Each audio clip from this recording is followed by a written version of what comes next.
Bonjour à tous, mon nom est François Letarte, bienvenue sur ma chaîne JDR D30. Une chaîne consacrée aux jeux de rôle sur table, ça va être un bilan jeu de rôle jeunesse. C'est bon, ma gang du Casavant jeudi, ma gang de party. Écoute, ce que j'aime avec eux autres, du moins pour ceux qui sont plus proactifs, il y en a qui sont plus passifs, ou comme je les shake un peu, là, c'est leur dire qu'ils trouvent quelque chose à faire. Mais en tout cas, ouais, je vais revenir là-dessus aussi. Mais en même temps, si je leur propose une situation, ils vont travailler sur la situation, ils vont l'analyser, ils vont aller au bout de ça.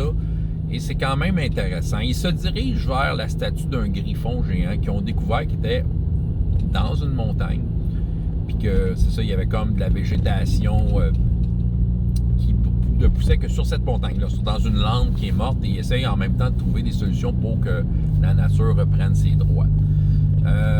Puis là, j'ai comme décidé qu'il y avait un petit lac d'une couleur un peu miel. Là, 2 séances, il avait trouvé une résine parmi toute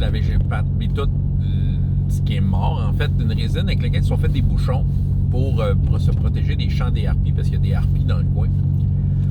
Ils ont découvert aussi, j'ouvre une parenthèse, comme de quoi que l'écosystème est en train de se refaire, mais là, tout ce qu'ils ont trouvé, c'est des serpents puis des harpies qui chassent les serpents.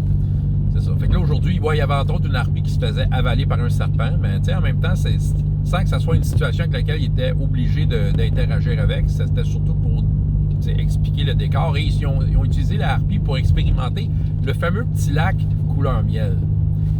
Donc, j'ouvre la parenthèse suivante. En fait, c'est un lac gélatineux. Mais c'est comme le cube gélatineux, mais c'est le principe d'un lac au complet. Ouais, j'ai décidé de mettre ça là. J'ai préparé qu'il y avait des cubes gélatineux dans la statue de Griffon. Puis la statue de Griffon, il y a toute une histoire que, j'en sais des bouts. Il y a d'autres choses que je vais être inspiré en cours de route. Mais je me suis ouvert la porte. Je sens que ça va être très inspirant ce que je vais trouver. Puis à mesure, ça va garnir un peu cet endroit-là et le pourquoi que c'est là et tout ça. Puis tout ce qu'ils vont y découvrir. Mais moi, j'ai décidé que c'était un lac gélatineux. C'était un peu... j'avais comme un peu pris ça en note, mais dit, ça c'est une bonne idée. En fait, je me suis inspiré en envoyant les messages individuels. J'ai recommencé ça à chacun des joueurs. Ils aiment ça. Vraiment, ils aiment ça avoir leur petit message. Puis, j'avais pas recommencé cette habitude-là. Là, j'ai recommencé plus cette semaine. Puis, j'ai l'impression que c'est apprécié. Ils lisent leur petit message. Puis, ils se communiquent ce qu'ils sont dit. Fait que, déjà, ils partent. C'est ça, c'est efficace parce qu'ils partent la game avec de l'information. Je fais comme jouer la perception des personnages. Avec ça en tête, avec l'histoire du lac, ils ont interagi avec. Ils ont découvert que c'était vivant, ils ont découvert que ça les absorbait, ils ont découvert qu'il y avait des objets dedans, ils ont découvert que s'ils brûlaient ça, il y a une partie de la gélatine qui sortait et qui ressemblait étrangement à la résine qu'ils avaient trouvée pour faire leur fameux bouchon d'oreille. Fait que c'est ça. Mais ça a été long avant qu'ils décliquent là-dessus parce que j'amenais beaucoup d'indices. Jusqu'à temps que quelqu'un, décide de faire de quoi, puis que ça, de façon définitive, ça ressemble vraiment à ça. Fait que, on s'en prend. Là, les objets dedans, à force de jouer, ça m'a donné l'inspiration, l'appétit vient en mangeant, l'inspiration venait en jouant aujourd'hui, puis j'ai décidé, et si je cachais de quoi de plus hot? Puis là, en fait, à un moment donné, il y en a qui disent, OK, on va faire brûler le lac au complet. Je dis, vous pouvez pas le faire brûler au complet. Là, c'est ça. Fait que là, à un moment donné, ça niaisait à savoir, OK, est-ce que, on envoie de l'huile au milieu d'une torche, on met ça sur le bord? Parce que je leur ai dit, si vous faites ça sur le bord, pas besoin de jeter, ça brûle, puis vous allez voir ce que ça fait. Si vous voulez mettre ça plus loin, c'est ça, c'est un test.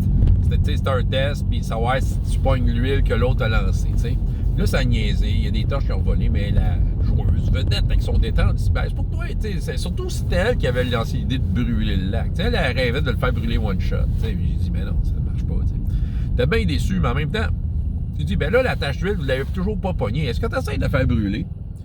Là, elle a pris son D30, elle a roulé un 24, genre, un super résultat, là. Parce que t'as une chance sur toi de faire un critique à pogner 24. C'est le fun d'un D30. Là, ça fait un trou, puis là, en brûlant le trou, ils ont vu, là, j'ai décidé qu'il y avait de quoi dans le métal de gros qui sortait de là.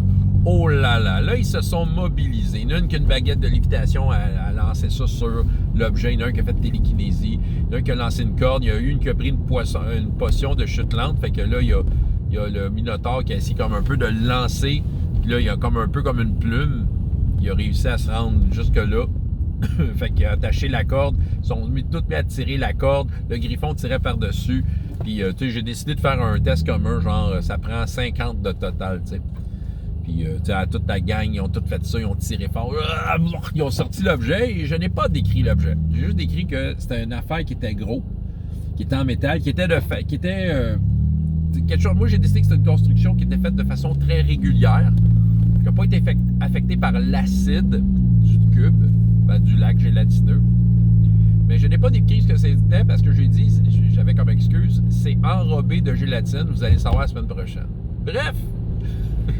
Et oui, je me suis mis comme contrat de leur inventer un objet un peu extraordinaire. Puis, c'est ça. Puis, je vais sûrement avoir une idée d'ici ce temps-là. Moi, je dis que ça va avoir un lien avec l'espèce de griffon. Statue griffon. Peut-être une pièce qui pourrait la faire fonctionner, la statue vivante. Quelque chose de même. Bref, ils aiment ça, ces affaires-là. J'aime ça, ce groupe-là, parce que justement, ils vont comme regarder un problème, ils vont essayer des affaires. Tu sais, pas le nécromancien, le passeur d'âme, pour voir le nécromancier briser les cœurs, il l'a fait parce qu'il a comme pu détecter que c'était vivant. Tu sais, en même temps, il essayait des affaires. Puis c'est ça qui arrive là, les joueurs un peu plus passifs, on dirait qu'ils n'osent pas faire des affaires. On dirait qu'ils veulent tout de suite avoir, si tu fais ça, tu vas tout de suite avoir cette réponse-là. Tu sais, oui, des fois, c'est clair, un combat, tu donnes un coup d'épée, il va perdre des points de vie. Ça, c'est facile à comprendre. Mais quand ils sont pas trop sûrs, on dirait qu'ils n'osent pas trop. Ou quand ils osent, ben moi, ce que j'essaie de leur vendre comme idée, c'est que essaye des choses, tu vas avoir de l'information. On dirait que de l'information, c'est pas trop sexy, mais pourtant, cette information-là te permet de dire, OK, là, on sait ci, on sait ça. Tu sais, on finit par éliminer des possibilités. Puis, à un moment donné, on finit par pouvoir déterminer ce que c'est et quoi faire. Comme il y en a un qui a tiré une espèce de bombe explosive au début, j'ai juste décrit que ça allait splasher. Ça n'en est plus, tu sais, puis c'est ça. Puis il dit, ça n'a rien. Finalement, il m'a dit, ça n'a rien fait. Mais il dit, ben oui, tu as une information. Ce que tu as essayé, ça ne marche pas autant que tu voudrais. Mais il a fait quand même un bon test, un bon jet. C'est ça, mais faut que je les incite à comme un peu prendre des risques et tout ça. Là. Il y en a un qui était plus passif, fait qu'il s'est fait suggérer par les autres quelque chose. Genre, tu sais, OK, tu sais, pas la harpie qui venait de se faire. OK, ouais, c'est parce que, OK, le combat avec le serpent et la harpie qui donnait l'information, la druide du groupe est allée la réduire avec sa baguette de réduction, le serpent. Fait que là, la harpie a comme sorti du serpent, comme toute pété, là. Puis ça a tué le serpent en même temps.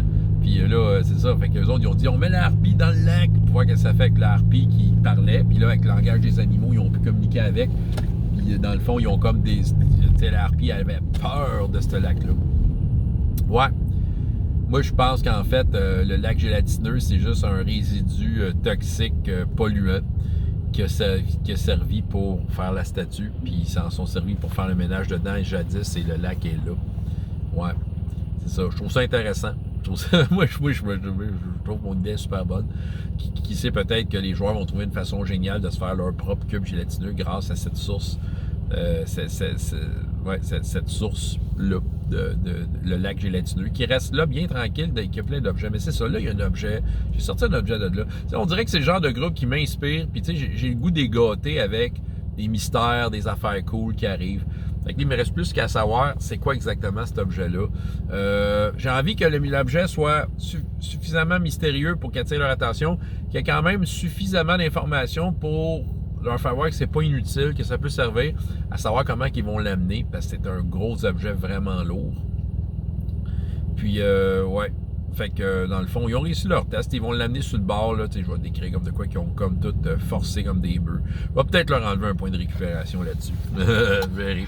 En tout cas, bref, j'ai mon lunch. François Letard, JDR Détrante. Et jusqu'à la prochaine fois, il y a autant de plaisir dans la vie que dans les jeux. Au revoir.